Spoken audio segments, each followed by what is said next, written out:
오늘 6월 둘째 주일은 우리 고신총회가 결정한 순교자 기념 주일입니다. 우리 성도들은 우리보다 앞서간 부모님들이나 신앙의 선배들의 신앙에 좋았던 모습들을 늘 기억하고 개성해 가야 합니다. 너무 분주하고 또 때로는 순교 그러면 꼭 죽어야 되는 것처럼 거창해 보여서 순교자들의 정신을 잊고 사는 때가 많은데, 오늘부터 시작해서 이번 한 주간만이라도 그들의 거룩한 열정과 또 신실한 충성을 매일 하루에 한 번 이상 생각하면 좋겠다, 그런 말씀을 먼저 드립니다. 먼저 순교가 무엇인지 살펴보고, 한국 역사 속의 순교의 사례를 두 가지 살펴보고, 오늘 성경 말씀이 우리에게 주시는 교훈을 생각하는 그런 순서로 설교를 진행하겠습니다. 우리 한국을 포함하여 이 동남아시아는 한자 문화권에 속하는데, 한문으로 순교를 이렇게 쓰죠. 순이죠, 순. 사자와 순자가 합쳐져 있습니다. 사전에서 보면 이게 순교를 가리켜서 자기가 믿는 신앙을 지키다가 죽음, 그렇게 기록하고 있습니다. 그러니까 순교자는 자기의 신앙을 지키기 위하여 목숨을 버린 사람을 순교자라 합니다. 한자에서 이 순은 거룩하고 고상한 죽음을 의미합니다. 그래서 나라를 위하여 거룩하게 고상하게 죽은 사람을 가리켜 어떻게 했다고 그럽니까? 순국했다. 그리고 회사를 위하여 성실하고 충성스럽게 일하다가 죽은 사람을 어떻게 죽었다 합니까? 순직이라, 그렇게 말합니다. 이때의 순입니다. 이 순은 죽을 사자와 열흘 순자가 합쳐져 있는 건데, 무슨 말입니까? 죽은 사람의 뒤를 이어 열흘 만에 나도 죽는다, 그런 뜻입니다. 그러니까 이 순이라고 하는 한자의 뜻은 함께 죽는다는 뜻이 포함이 되어 있습니다. 그런데 오늘 우리가 신앙인으로서 성경에서 말하는 순교는 우리 동양 한자 문화권에서 이야기하는 것과는 좀 다릅니다. 원래 이 성경의 순교라는 단어는 말투리온, 이 말투리온이라는 말의 뜻은 원래 정언, 증거, 그런 뜻입니다. 디모데전서 6장 13절을 보시면 같이 읽겠습니다. 만물을 살게 하신 하나님 앞과 본디오 빌라도를 향하여 선한 정언을 하신 그리스도 예수 앞에서 내가 너를 명하노니, 여기 정언이라는 단어가 말투리온, 오늘 우리가 순교라고 말하는 겁니다. 그래서 정리해보면 증거라는 말이 곧 순교라는 말의 의미로 사용이 되었습니다. 그러니까 예수님 당시에 예수 복음을 바르게 전하려고 그러면 죽임당할 수밖에 없었는데, 그런 의미에서 바른 복음 증거가 곧 우리가 생각하는 순교라는 뜻입니다. 요한계시록 2장 13절에 보면 믿음을 버리지 않고 죽임을 당한 안디바를 가리켜서 성경은 표현하기를 나의 충성된 증인이다. 여기에 증인이 바로 순교다, 그런 뜻입니다. 충성된 증인이 바로 순교자입니다. 예수 그리스도를 증거하되 피 흘리기까지 증거한 행위가 바로 순교입니다. 초대교회는 이 복음 증거와 관련하여서 사람들을 세 부류로 나누어서 달리 불렀는데, 첫 번째는 순교자, 복음을 위하여 지금 우리가 생각하는 것처럼 목숨까지 버린 사람이고, 두 번째는 고백자, 그 말은 순교당하지는 않았지만은 끝까지 예수 복음을 지킨 사람, 믿음을 지킨 사람을 고백자. 세 번째는 배교자, 박해와 환난이 두려워서 예수 복음을, 신앙을 버린 사람을 가리킵니다. 이렇게 세 구분을 해서 초대교회는 불렀습니다. 이유는 배교자와 달리 고백자와 순교자와 같은 그런 신앙을 성도들이 가졌으면 좋겠다는 뜻이 포함이 되어 있지 않았나 생각해 봅니다. 우리 교회는 1945년 10월 15일 일제 신사 참배에 반대하다가 순교당한 우리 신앙의 선배들의 터 위에 교회가 세워졌습니다. 오늘 우리 교회는 그런 의미에서 순교자들의 희생 위에 하나님이 세워주신 겁니다. 그 하나님의 은혜, 그 신실했던 종들의 충성된 정은 위에 우리 교회가 세워진 것을 생각하며 감사의 마음을 갖고 오늘 예배를 드리는 순교자 기념주일입니다. 여러분, 주보를 한번 보십시오. 주보 속에 엄청나게 많은 한국의 순교자들이 있습니다만은 간단히 예를 들어 놓았습니다. 기독교가 한국에 소개된 이후에 목숨을 버린, 복음을 위하여 목숨 버린 사람이 얼마나 되는지 짐작하기 어렵습니다. 천주교를 제외하고 1000명에서 10,000명 정도, 이렇게 편차가 큰 것은 명당 작성이 가능한 인물이 850명 정도밖에 되지 않고 유족을 통해 순교했다고 확인하는 경우가 250여 건 정도에 불과하기 때문입니다. 일제강점기에서 신사참배로 순교한 이가 50여 명으로 알려졌는데 대표적인 인물이 최봉성 목사, 최상림 목사, 주기철 목사, 박관준 장로, 이현숙 장로, 조용학 영수, 김윤섭 전도사, 안녕의 전도부인, 그런 분들입니다.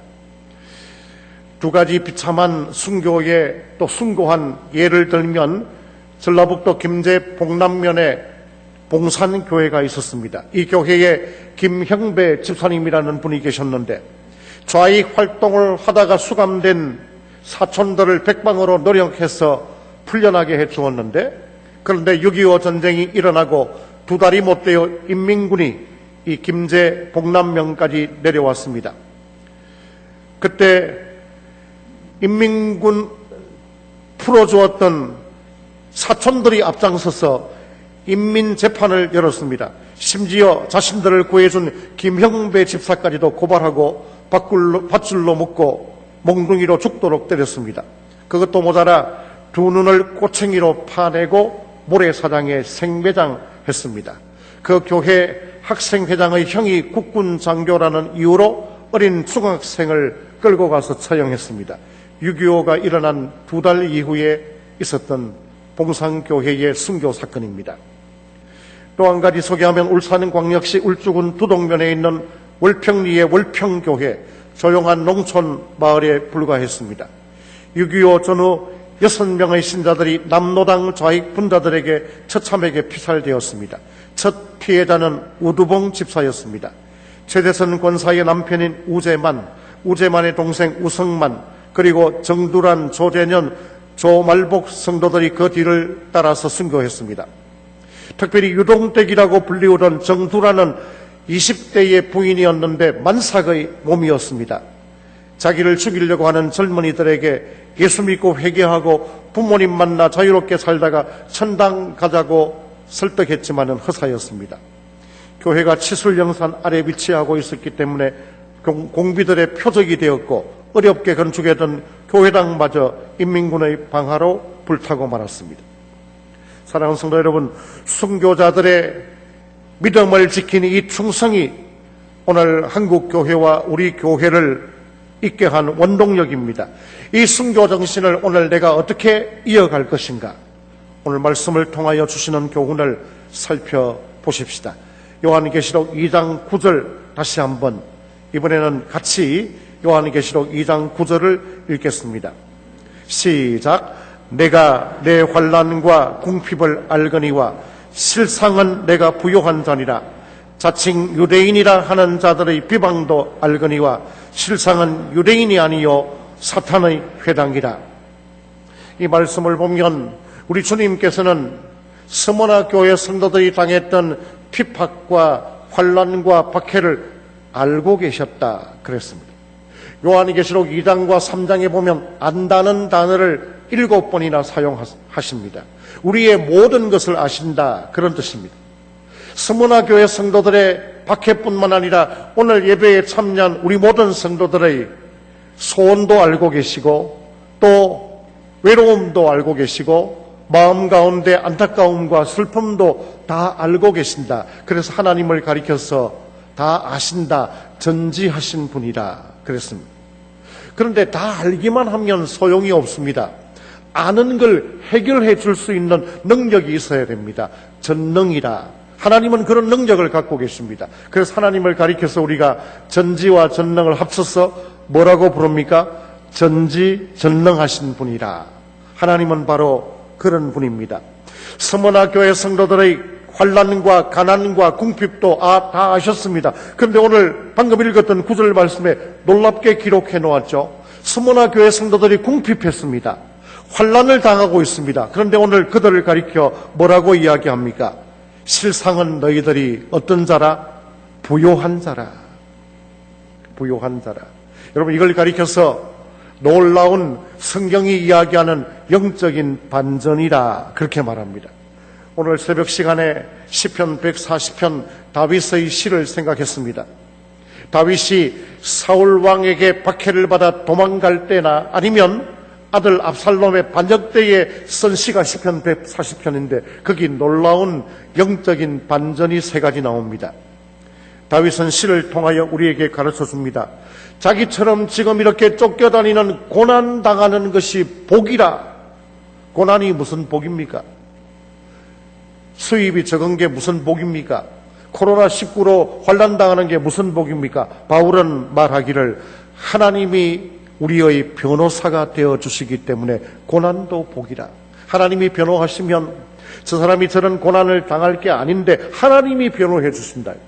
사람의 변호는 좀 이게 말이 달라질 수도 있습니다. 하나님이 우리를 변호해 주시니까 우리가 신앙을 지키기 위하여 바르게 잘 살기 위하여 당하는 어려움들, 그게 오히려 변장된 축복이다, 그 말입니다. 다윗이 시를 통하여 두 번째 이야기하는 영적 반전의 복은 궁핍한 것이 복이다, 그럽니다. 수입이 적어졌습니다. 국민들의 소득이 형편없이 떨어졌습니다. 실업률이 높아졌습니다. 그게 복이라고 이야기합니다. 그게 무슨 복입니까? 바울은 말하기를 하나님은 공의롭고 정의로우신 분이기 때문에 일용할 양식을 반드시 주실 것이고, 그리고 불필요하고 부조리한 부분들은 빼내고 이런 어려움들을 통하여 공의를 세워주실 거니까 너희들의 육신적인 궁핍 또 영적인 궁핍이 하나님의 다스림 안에 있으니까 복이다. 세 번째 복은 혹시 육신의 손해가 오고 물질의 손해가 오는 손해도 복이다. 왜냐하면 하나님이 다 아셨다가 바르게 해주시고 회복시켜 주실 때 우리가 하나님께 감사하고, 사람을 통하여 세상에서 손해볼 때 사람 믿을 거 아니구나, 세상 너무 믿을 거 아니구나, 하나님만 바라보게 되니까 그게 복이다. 영적인 반전입니다. 오늘 우리 주님께서 환난과 핍박 가운데 있는 서머나 교회를 향하여 오히려 너희들이 부요한 자다, 그렇게 말씀하십니다. 오늘 코로나19 때문에 고통당하는 온 세계의 백성, 한국의 백성들을 향하여 오히려 이 계기가 너희들에게 복이 된다고 말씀하실 때 우리가 어떤 마음으로 이 어려운 위기를 바라보고 받아들일 수 있어야 하겠습니까? 오늘 온 성도들이 다 함께 모이지 못하고 우리 아이들은 아직도 온라인으로 예배를 드리고 설교 듣고 하는 것이 너희들에게 복이다. 그 고난이 복이다. 왜? 하나님이 우리를 변호해 주시고 하나님이 우리의 필요를 채워주시고 하나님이 회복시켜 주실 것이기 때문에 이런 영적 반전의 진리에 대한 우리가 아멘할 수 있는 믿음의 태도가 필요합니다. 요한계시록 2장 10절을 계속 보십시다. 이번에는 10절 같이 읽겠습니다. 너는 장차 받을 고난을 두려워하지 말라. 볼지어다 마귀가 장차 너희 가운데에서 몇 사람을 옥에 던져 시험을 받게 하리니 너희가 10일 동안 환난을 받으리라. 내가 죽도록 충성하라. 그리하면 내가 생명의 관을 내게 주리라. 앞으로 서머나 교회에 어떤 환난이 닥칠지를 알고 그 핍박을 예고하시면서 마음을 준비하라, 주님께서 말씀하십니다. 그런데 환난이 오더라도 두려워하지 말라 말씀하십니다. 여러분, 우리가 갑작스러운 환난을 당하면, 심적인 고통과 괴로움을 당하면 두려움이 몰려옵니다. 그러나 그 두려움이 오래 우리 마음속에 머물러 있도록 해서는 안 됩니다. 빨리 두려움을 내쫓아야 합니다. 왜? 마태복음 10장 28절을 보니까 우리 같이 읽겠습니다. 몸은 죽여도 영혼은 능히 죽이지 못하는 자들을 두려워하지 말고 오직 몸과 영혼을 능히 지옥에 멸하실 수 있는 이를 두려워. 여러분, 세상은 사람은 우리의 몸을 좀 괴롭게 할 수는 있습니다. 우리의 육신의 병이 들면 우리의 몸이 좀 힘들고 어렵기도 합니다. 그래서 고통받습니다. 물질적으로도 곤란해지기도 합니다. 그러나 우리의 영혼을 건드릴 수 있는 세상의 어떤 사람도 어떤 권력도 없다. 우리의 영혼은 하나님만이 건드리신다. 이 땅 위의 삶이 다 끝나서 부모님을, 아버님을 먼저 하늘로 보낸 유족들이 오늘 예배에 참석했습니다. 우리가 장례를 치른 건 그동안 우리가 사랑했던 우리 아버지의 몸입니다. 그의 영혼은 세상이 건드릴 수 없기 때문에, 죽음이 못 건드리기 때문에 하나님 품에 안겨서 하늘 생활을 시작한 겁니다. 그러니까 너희들은, 서문화 교회 성도들은, 오늘 예배드리는 너희들은 어떤 환난을 당한다 할지라도 그게 내게서 내 잘못 때문에 일어난 환난이든 밖에서 온 환난이든 두려워하지 말라. 하나님이 그 순간도 너희의 영혼을 지키신다 말씀하십니다. 할렐루야. 아멘. 시험을 받게 되리니 10절 말씀에 마귀가 몇 사람을 감옥에 던져 넣을 겁니다. 그 목적이 뭐냐 하면 그 일들을 통하여 교회를 시험하려고 그러는 거죠. 여러분, 이때 시험은 우리 학생들이 시험을 치고 난 다음 고생했지만은 실력이 올라가고 성적이 평가되고 하는 영어의 테스트, 그걸 이야기하는 게 아닙니다. 템테이션, 유혹하는 겁니다. 마귀가 우리에게 주는 건 유혹이에요. 그 유혹에 걸려 넘어지면 신앙의 손해를 봅니다. 마귀가 어떤 유혹거리들을 우리에게 던집니까? 육신의 질병을 던지기도 합니다. 가족들 간에 불화한 마음을 던지기도 합니다. 코로나19와 같은 전 세계적인 유행병을 던지기도 합니다. 거기에 걸려서 신앙이 손해보고 넘어지면 마귀에게 지는 겁니다. 시험을 받게 되리니, 마귀가 유혹하고 시험에도 두려워하지 말 것은 그 모든 것들이 다 하나님의 주권 아래에 있기 때문에, 하나님이 이 질병을 끝장내지 않으시면 끝장낼 방법이 없습니다. 그러나 하나님이 하실 수 있다. 10절 말씀에 해석이 어려운 단어가 하나 나옵니다. 10일 동안. 이 10일이 며칠이겠느냐? 다양합니다. 그런데 저는 이렇게 해석하고 싶습니다. 10일, 긴 시간은 아니잖아요. 그래서 제한된 시간 동안 서문화 교회에, 짧은 시간 동안, 한정된 기간 동안 서문화 교회에 박해가 있을 거다. 오늘 예배에 참여한 분들, 온라인으로 예배를 드리는 성도들, 정말 너무 힘들어서 SOS를 치고 죽고 싶은 그런 일들이 있을 수 있지만은 안 죽습니다. 그러니까 죽겠다는 이야기를 자꾸 달고 살거나, 죽어야 되겠구나, 그런 생각하고 살아도 소용없습니다. 안 죽습니다. 이게 지나고 보면 금방입니다, 이게. 그렇지 않습니까? 그러니까 오늘 우리가 여기까지 살아있잖아요. 죽겠다 싶은 일들이 한두 가지가 아니었는데도 살아있는 건 짧은 기간입니다. 지나고 보면 오히려 그게 유익한 때도 있습니다. 성경은 말씀하십니다. 고난과 핍박과 가난과 궁핍과 환난이 있겠지만은 잠깐이기 때문에 그 순간도 말씀하십니다. 죽도록 충성하라. 죽을 정도로 충성하라. 이 말은 너희들의 신앙을 그 어려운 기간 동안에도 버리거나 포기하지 말고 너희 자리를 지켜라. 성실하게, 신실하게 믿음을 지켜라. 그런 뜻입니다. 박해받는 현장에서도 주님이 말씀하십니다. 충성하라. 박해와 시련이 살아있는 동안은 우리에게 있다는 걸 각오하고 변함없이 복음의 정인된 삶을 살아라. 코로나19를 지나면서도 예배당 예배에 나오지 못하는 한이 있더라도 삶 가운데에서 너희 믿음을 버리지 말라. 그게 바로 충성하는 사람의 모습입니다.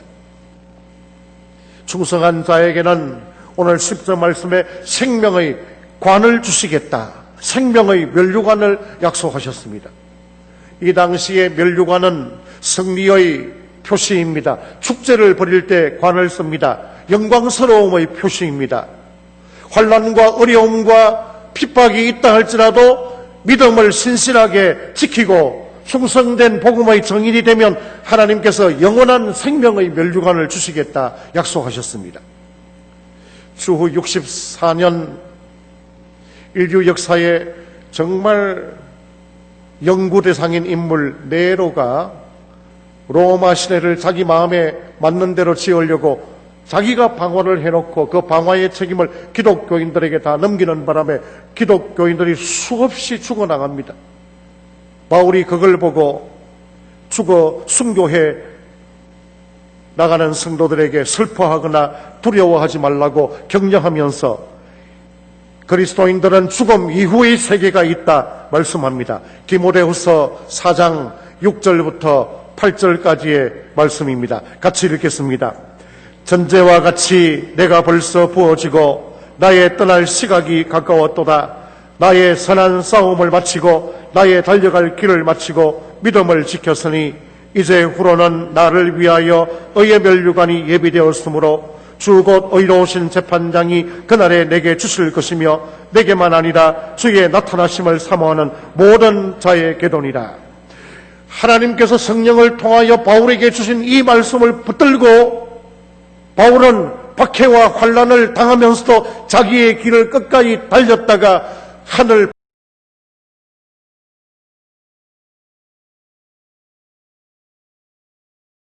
나이의 목회자가 되었지만은 그의 제자인 디모데는 이 말씀을 붙들고 끝까지 자기의 길을 달렸다가 하나님의 품에 안겼습니다. 신약교회의 많은 성도들도 끝까지 이 말씀을 붙들고 자기의 길을 달렸다가 하나님의 품에 안겼습니다. 한국 교회사에 또 우리 교회를 처음 세웠던 신앙의 사람들도 이 말씀을 끝까지 붙들고 자기의 길을 달렸다가 하나님의 품에 안겼습니다. 이제 우리가 이 길을 달려가야 될 때입니다. 복음을 위하여 내 삶 가운데에서 이 말씀을 붙들고 끝까지 자기의 길을 달려가야 합니다. 말씀을 믿으면서 한번 따라하십시다. 복음의 신실한 정인이 됩시다. 오늘 설교를 통하여 복음 증거가 곧 순교라는 단어와 연결이 된다는 걸 말씀드렸습니다. 한국에 순교당했던 교회들, 순교자들을 간단히 말씀드렸습니다. 오늘 우리가 복음을 전하기 위하여서는 불가피하게 적대적인 마귀의 세력에게 비난을 받기도 합니다. 물론 우리가 빌미를 제공하고 저질러 놓은 일들도 있지만은 세상이 교회를 향하여 비난하고 박해합니다. 신천지하고 교회가 뭐가 다르노? 이렇게 대놓고 아주 저급한 비난을 하는, 잘못된 비난을 하는 그런 안티들도 많이 있습니다.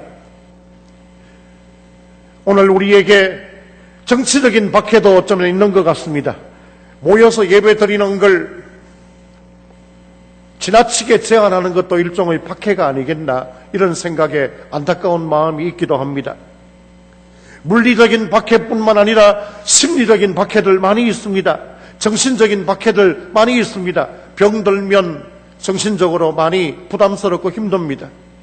가족들 간에도, 또 성도들 간에도, 이웃들 간에도, 군부대에서 동료들 간에도, 직장에 학생과 스승의 관계에서도 갈등이 생기면 심리적으로 우리가 박해를 받는 그런 순간입니다. 그때에도 오늘 주님께서 서문화 교회를 향하여 하시는 말씀을 기억하고 두려워하지 마라. 그 모든 박해의 원인과 과정과 결과까지도 주님의 손 아래에 있다. 그 순간에도 너희들은 죽도록 충성하라. 그 순간에, 그 어려운 순간에 복음의 정인된 삶을 살아서 예수 믿는 사람들은 어떻게 저렇게 비난받고 모함당하고 어려운 가운데도 신실하게 자기의 신앙을 지키는가? 그런 모습을 보여서 끝까지 충성해서 하나님께는 영광이 되고 우리를 바라보는 자들에게 복음의 정인된 삶을 살아가는 그런 우리 성도들이 다 되시기를 주님의 이름으로 축복합니다. 이런 신실한 믿음을 갖고 복음의 정인으로 사는 것이 바로 순교자들의 정신을 이어서 살아가는 것입니다. 감옥에 가거나 꼭 죽임 당해야만 순교가 아닙니다. 내 직장에서 복음을 위하여서 내가 손해보고 내가 불이익을 당하고 내가 때로는 모함을 당하고 그게 바로 순교자의 정신을 이어가는 줄로 알고 이런 충성된 정인, 신실한 정인된 삶을 살아가는 성도들이 되시기를 주님의 이름으로 부탁합니다.